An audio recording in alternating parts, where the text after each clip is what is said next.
Hidup Kristiani adalah sebuah pesiarahan di mana kita meninggalkan rencana-rencana kita sendiri untuk memulai perjalanan dan membiarkan diri dibimbing, ditemani, dan terbuka terhadap bimbingan Roh Allah, Roh Kudus yang diberikan oleh Tuhan kepada kita semua. Saudari-saudaraku yang terkasih, kita tidak akan pernah dapat sepenuhnya mengendalikan hidup kita jika kita benar-benar membuka diri dipimpin oleh Roh Kudus itu. Maka, seperti yang disampaikan oleh Yesus kepada Nikodemus, bahwa ia harus dilahirkan kembali.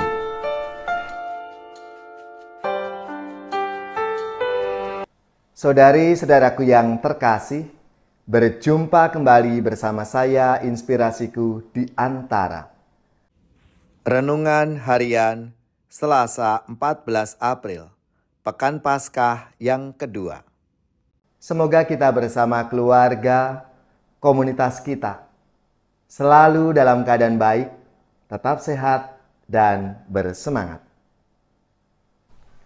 Marilah kita mengawali renungan kita hari ini dengan tanda kemenangan Kristus. Dalam nama Bapa dan Putra dan Roh Kudus. Amin.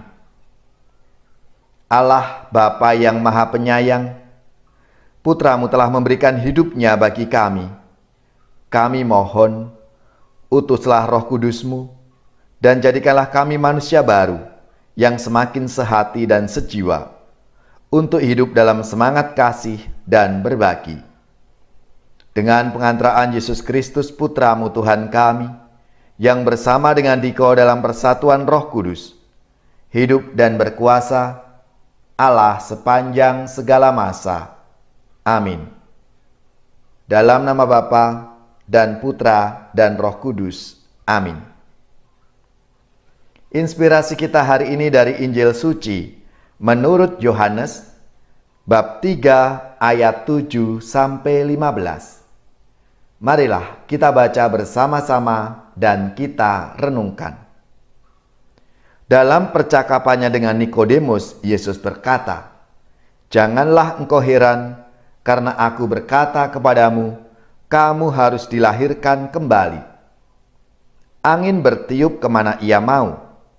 Engkau mendengar bunyinya, tetapi engkau tidak tahu dari mana ia datang atau kemana ia pergi. Demikianlah halnya dengan tiap-tiap orang yang lahir dari Roh." Nikodemus menjawab katanya, "Bagaimanakah mungkin hal itu terjadi?"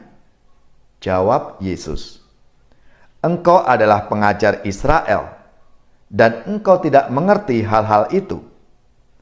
Aku berkata kepadamu, sesungguhnya kami berkata-kata tentang apa yang kami ketahui, dan kami bersaksi tentang apa yang kami lihat, tetapi kamu tidak menerima kesaksian kami. Kamu tidak percaya waktu aku berkata-kata dengan kamu tentang hal-hal duniawi.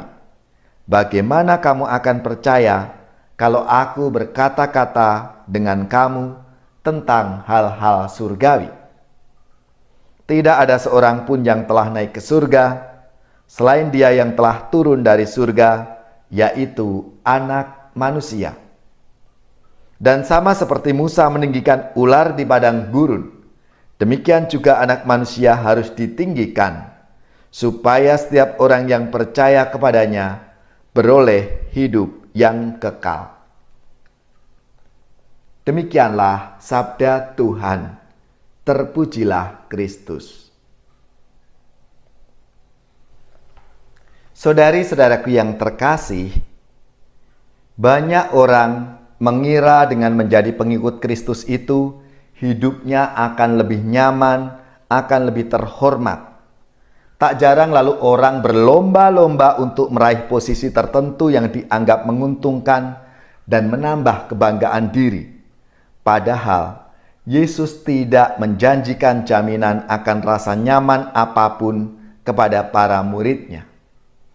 Yesus menawarkan salib serta rahmat kebangkitan yang perlu disambut dan diberi makna baru dari setiap waktu. Dalam sabda Tuhan hari ini, digambarkan bahwa Roh Allah bekerja bagikan angin yang tidak kita tahu dari mana ia datang dan kemana ia pergi. Ia bertiup kemana ia mau. Sabda Tuhan hari ini menampilkan kumpulan orang yang percaya sebagai pribadi-pribadi yang keluar dari diri mereka sendiri untuk menghidupi persekutuan bersama. Rasa nyaman dan puas diri rela dia tanggalkan karena memilih sikap rela berkorban. Satu sama yang lain membawa mereka kepada hidup dalam kelimpahan kasih karunia Allah. Hidup Kristiani adalah sebuah pesiarahan di mana kita meninggalkan rencana-rencana kita sendiri untuk memulai perjalanan dan membiarkan diri dibimbing, ditemani, dan terbuka terhadap bimbingan Roh Allah, Roh Kudus yang diberikan oleh Tuhan kepada kita semua.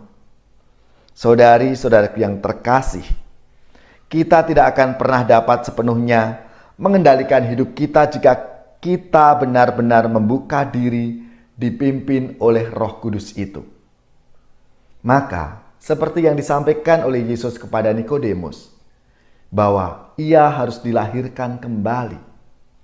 Kita, murid-murid Kristus semuanya, juga harus dilahirkan kembali dalam Roh, agar kita sungguh-sungguh mau membuka diri kita setia akan rahmat dan kasih Tuhan dalam menjalani kehidupan kita sebagai murid-murid-Nya. Dengan tuntunan dan bimbingan Roh Kudus itulah kiranya kita semua akan diberikan hati yang baru, semangat yang baru, dan kita semua menjadi manusia yang baru karena dilahirkan dari Roh Tuhan yang menghidupi kita. Maka marilah, saudari-saudaraku yang terkasih, kita mohon rahmat-Nya supaya kita selalu dibimbing dan disertai oleh Tuhan dalam setiap karya pelayanan kita lewat pengalaman-pengalaman hidup kita masing-masing.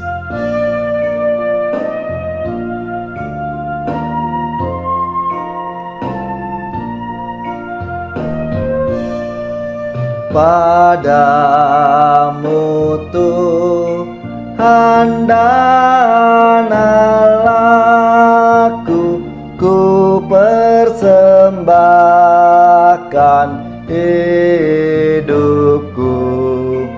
Darimu jiwa dan ragaku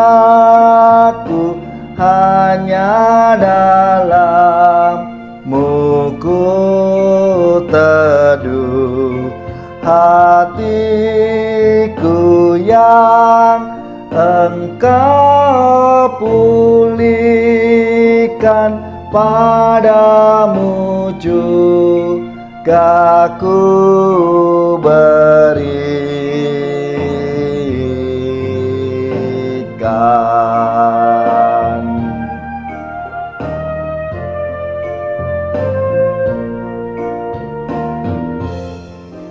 Di dalam Yesus Kau nyatakan, ya Bapa, isi hatimu, curahan kasih kesukaan Engkau limpahkan bagiku. Andaikan orang menyadari, niscaya Tuhan Kau dicari.